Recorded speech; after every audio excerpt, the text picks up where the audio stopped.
আপনাকে আমন্ত্রণ জানাচ্ছি আমাদের আপনাকেও অনুষ্ঠানে। ধন্যবাদ।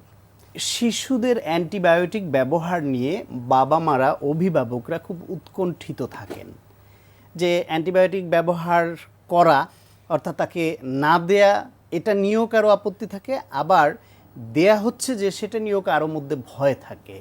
শুরুতে আপনি আমাদের একটু বুঝিয়ে বলবেন কি অ্যান্টিবায়োটিক মানে কি এবং শিশুদের কোন কোন রোগের বেলায় অ্যান্টিবায়োটিকের প্রয়োজন হয়?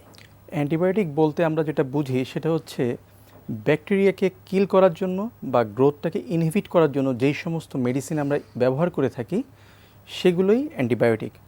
অর্থাৎ শিশুদের যে সমস্ত ব্যাকটেরিয়াজনিত সংক্রমণের জন্য যেই অসুখগুলো হয়ে থাকে, যেমন বিভিন্ন ধরনের প্রদাহ, শ্বাসতন্ত্রের প্রদাহ, যেমন pneumonia, otitis media, tonsillitis, pharyngitis, অথবা অন্যান্য ইনফেকশন যেমন মূত্রনালীর ইনফেকশন, অথবা টাইফয়েড জাতীয় জ্বর, অথবা মেনিনজাইটিস ইত্যাদি ব্যাকটেরিয়াজনিত সংক্রমণের জন্য শিশুদের ক্ষেত্রে আমরা যেই ওষুধগুলো প্রয়োগ করে থাকি এগুলি হচ্ছে শিশুদের জন্য অ্যান্টিবায়োটিক। একটা শিশুর অ্যান্টিবায়োটিক লাগবে কি না এটা নিয়ে নানান রকমের জি। চিন্তা ভাবনা আছে, বিশেষ করে বাবা মায়েদের মধ্যে। কখনো কখনো বাবা মারা মনে করেন যে অ্যান্টিবায়োটিক লাগবে, তারা নিজেরাই কিনে খাওয়ান। কখনো চিকিৎসকের কাছে গিয়ে তারা একটু জোর দেন যে আমার সন্তানকে ভালো অ্যান্টিবায়োটিক দিবেন এবং অ্যান্টিবায়োটিক দিয়ে দ্রুত ভালো করতে হবে। এ বিষয়ে আপনার মত কি? এই বিষয়ে আসলে আমাদের বাবা মাদেরকে, অভিভাবকদেরকে আরও অনেক বেশি সচেতন হওয়াটা জরুরি।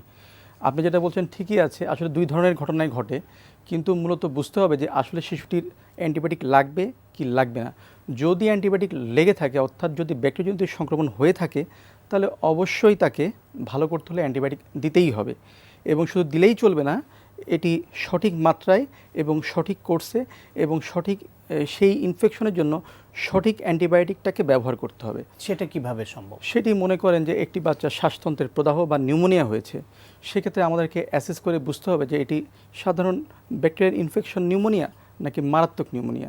যদি দেখা যায় যে সেটা মারাত্মক নিউমোনিয়া নয়, সেক্ষেত্রে হয়তো বা আমরা ওরাল অ্যান্টিবায়োটিক, মুখে খাওয়ার অ্যান্টিবায়োটিক দিলেই আশা করা যায় শিশুটি ভালো হয়ে যাবে। কিন্তু যদি অনেক সময় দেখা যায় যে মারাত্মক নিউমোনিয়া হয়ে গেছে, সেই ক্ষেত্রে কিন্তু শুধু সঠিক মুখে খাওয়ার অ্যান্টিবায়োটিক দিলেই হবে না, সেক্ষেত্রে হয়তো বা আমাদের ইন্টারভেনাসলি ইনজেক্টেবল অ্যান্টিবায়োটিক দেওয়া লাগতে পারে। এবং অনেক ক্ষেত্রে আপনি যেটা বললেন, এর পাশাপাশি আমরা লক্ষ্য করি যে অনেকে দেখা যায় যে অ্যান্টিবায়োটিক শুরু করলো, কিন্তু 2 দিন 4 দিনের মধ্যে কিছুটা উন্নতি হয়ে গেল, ওনারা আবার অ্যান্টিবায়োটিক কোর্সটা শেষ না করে আগেই বন্ধ করে দিচ্ছেন। সেক্ষেত্রেও কিন্তু এক ধরনের সমস্যা হচ্ছে। আরেকটা যেটা হচ্ছে সেটা হচ্ছে ভাইরাসজনিত ইনফেকশন। আমরা আমাদের দৈনন্দিন প্র্যাকটিসে কিন্তু আসলে পেয়ে থাকি প্রায় 60 থেকে 70% বাচ্চাই ভাইরাসজনিত সংক্রমণের জন্যই আমাদের কাছে আসে। ভাইরাসজনিত সংক্রমণের জন্যই দেখা যায় শ্বাসতন্ত্রের প্রদাহ বা টনসিলাইটিস বা ফ্যারিঞ্জাইটিস বা ইনফ্লুয়েঞ্জা জাতীয় রোগ নিয়ে আমাদের কাছে আসছে। অথবা জ্বর হলো, ভাইরাল অথবা জ্বর, আপনি ঠিকই বলেছেন, যেমন ইনফ্লুয়েঞ্জা, ভাইরাল ফ্লু লাইক ইলনেসগুলা, মিজেলস লাইক ইলনেসগুলো, যেমন এই রিসেন্টলি আমাদের দেশে একটা মহামারীর মতো হয়ে গেল hand, foot and mouth disease, যেটা কিন্তু ভাইরাসজনিত, যেখানে কিন্তু আসলে অ্যান্টিবায়োটিকের প্রয়োজন নেই। বাচ্চা অনেক অসুস্থ হয়ে যাচ্ছে, এই জন্য অনেক সময় বাবা মা মনে করছে অনেক অসুস্থ হয়ে গেছে, ডাক্তারের কাছে এসে আমাদের কাছে অনেক সময় চাপাচাপি করছেন, জোরাজুরি করছেন, বা অনেক ক্ষেত্রে দেখা যাচ্ছে নিজেরাই অ্যান্টিবায়োটিক ব্যবহার করছেন, যাতে কিন্তু রোগটা তো ভালো হচ্ছেই না, উপরন্তু দেখা যাচ্ছে যে রোগ হয়তো 2 দিন 4 দিনে এমনিতেই ভালো হয়ে যেত, সেক্ষেত্রে হয়তো একটা দীর্ঘসূত্রিতার মধ্যে শিশুটা প্রবেশ করছে। সুতরাং 2 ধরনের সমস্যায় আসলে আমরা ফেস করছি। তো এই যে যেখানে প্রয়োজন নেই সেখানেও অ্যান্টিবায়োটিক খাওয়ালে বা দিলে কি ক্ষতি হতে পারে সে বিষয়ে শুনবো। তার আগে আপনি একটু আরেকটা সিনারিও একটু জানবো আপনার কাছ থেকে। অনেক সময় অনেক মায়েরা আবার খুব ছোট বাচ্চা, তার শিশুকে অসুস্থ হয়েছে, চিকিৎসকের কাছেই নিয়েছেন, নেয়ার পরে চিকিৎসক ঠিক করলেন তাকে অ্যান্টিবায়োটিক দিতে হবে।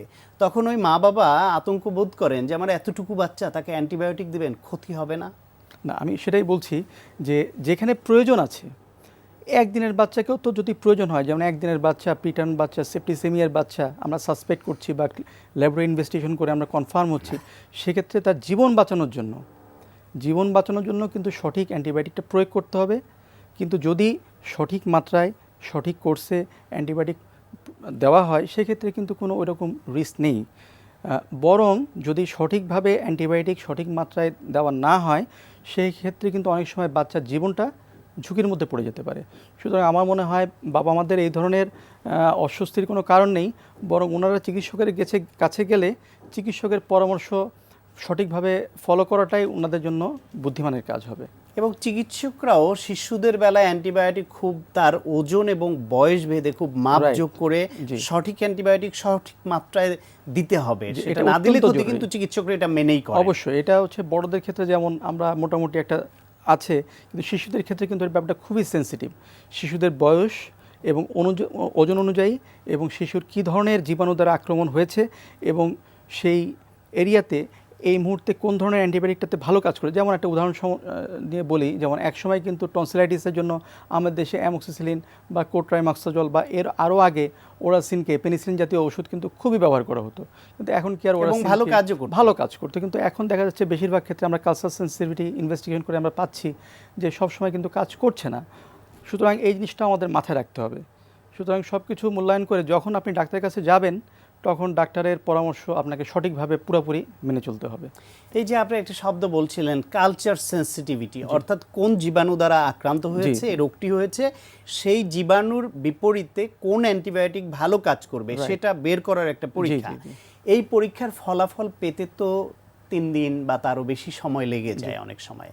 সেই ক্ষেত্রে শিশুটি রোগ নিয়ে আসলো আপনাদের কাছে, আপনারা কি ওই রেজাল্টের জন্য অপেক্ষা করেন, না আগেই অ্যান্টিবায়োটিক শুরু করেন, বা এটার কম্বিনেশনটা কি করে করেন? এটা আসলে হচ্ছে সম্পূর্ণভাবে একজন ক্লিনিশিয়ান বা একজন বিশেষজ্ঞের বা একজন চিকিৎসকের ক্লিনিক্যাল জাজমেন্ট।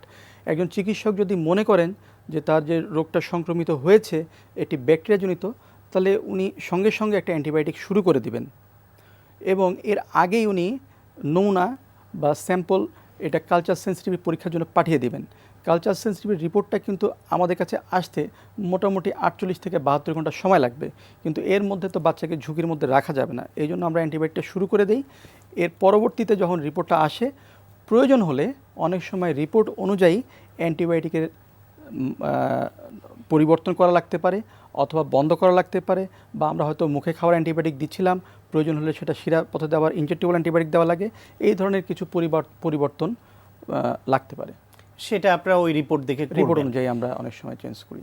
একটু আগে আমরা আলোচনা করছিলাম যে প্রয়োজন নেই তারপরও অ্যান্টিবায়োটিকের ব্যবহার, আবার কারো কারো ক্ষেত্রে বাবা মা নিজেরাই অ্যান্টিবায়োটিক কিনে বাচ্চার জন্য ব্যবহার করেন, 2-3 দিন ব্যবহার করার ফলে দেখেন যা তার যে লক্ষণ ছিল সেটি চলে গেছে, অর্থাৎ জ্বর কমে গেছে বা কাশি কমে গেছে, বাচ্চার অস্বস্তি বা কষ্ট কমে গেছে, তখন তারা বন্ধ করে দেয়। অথবা কখনো কখনো যেই অ্যান্টিবায়োটিক দিনে 3 বার বা 4 বার দেওয়া দরকার সেটা 2 বার দিচ্ছেন, 2 বার এটা 1 বার দিচ্ছেন। এই বিষয়গুলি যদি ঘটে, অর্থাৎ ডোজ কম বা বেশি, যে কয়দিন খাওয়ানো দরকার সে কয়দিন না খাওয়ানো, অথবা যেখানে প্রয়োজন নেই সেখানে খাওয়ানো, এরকম ঘটনায় শিশুর কি সমস্যা হতে পারে? এই ধরনের সমস্যা দুই রকম সমস্যা হতে পারে। যেমন উনি হয়তো সঠিক মাত্রায় ব্যবহার করলেন না, কম মাত্রায় ব্যবহার করলেন। হয়তো খাওয়ার কথা ছিল 2 চামচ করে, উনি খাওয়ালেন আধা চামচ করে। হয়তো চিকিৎসক তাকে পরামর্শ দিয়েছেন 7 দিনের, উনি হয়তো বাচ্চা ভালো হয়ে গেল, উনি 3 দিনে বন্ধ করে দিলেন। সেক্ষেত্রে যে জিনিসটা সবচেয়ে বেশি দেখা দেয় সেটা হচ্ছে দুটো। একটা হচ্ছে যে অ্যান্টিবায়োটিক রেজিস্ট্যান্স ডেভেলপ করতে পারে, পরবর্তীতে আর এই অ্যান্টিবায়োটিক হয়তো কাজ করবে না, এটি একটা। আরেকটা হতে পারে যে রোগের রিকারেন্স দেখা দিতে পারে, হয়তো বা 3 দিনে হয়তো কমে গিয়েছিল, কিন্তু পরবর্তীতে দেখা গেলো অ্যান্টিবায়োটিক বন্ধ করার পরে 2 দিন 4 দিন পরে রোগটি আবার পুনরায় দেখা দিতে পারে। এটি গেল একদিক। আরেকটা দিক হতে পারে সেটা হচ্ছে অধিক মাত্রায় অ্যান্টিবায়োটিক। হয়তো ডাক্তার সাহেব যেটা প্রেসক্রাইব করেছেন 1 চামচ করে দিনে 3 বার, উনি হয়তো এটা 1.5 চামচ করে 4 বার খাওয়াচ্ছেন। এতে দেখা যায় কিছু কিছু পার্শ্ব প্রতিক্রিয়া, বিভিন্ন ধরনের পার্শ্ব প্রতিক্রিয়া হতেই পারে অ্যান্টিবায়োটিক থেকে, সেগুলো দেখা দিতে পারে। তো এর জন্য কিন্তু শিশু ওটা আরও বেশি সাফার করতে পারে।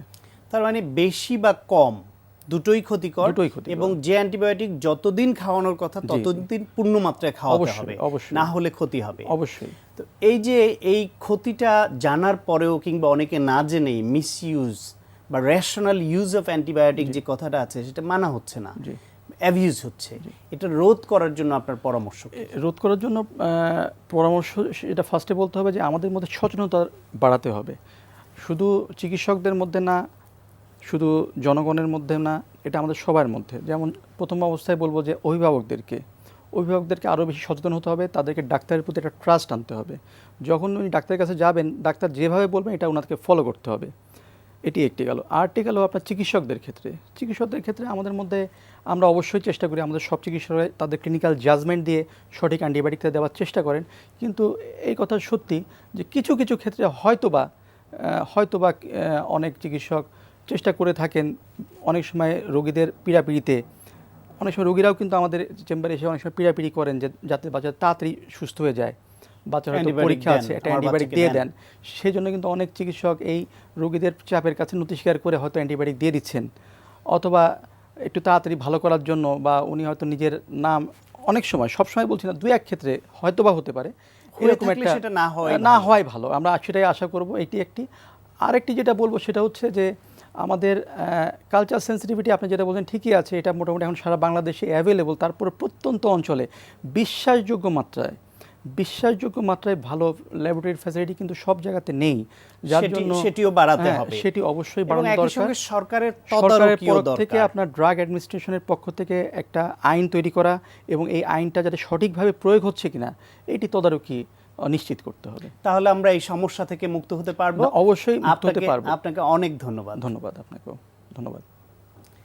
প্রিয় দর্শক, আমরা শুনছিলাম শিশুদের ক্ষেত্রে অ্যান্টিবায়োটিকের ব্যবহার এবং কোন কোন ক্ষেত্রে অপব্যবহার এবং তার ঝুঁকি কী সে বিষয়ে একটি প্রয়োজনীয় আলোচনা। আশা করি আপনাদের কাজে লেগেছে।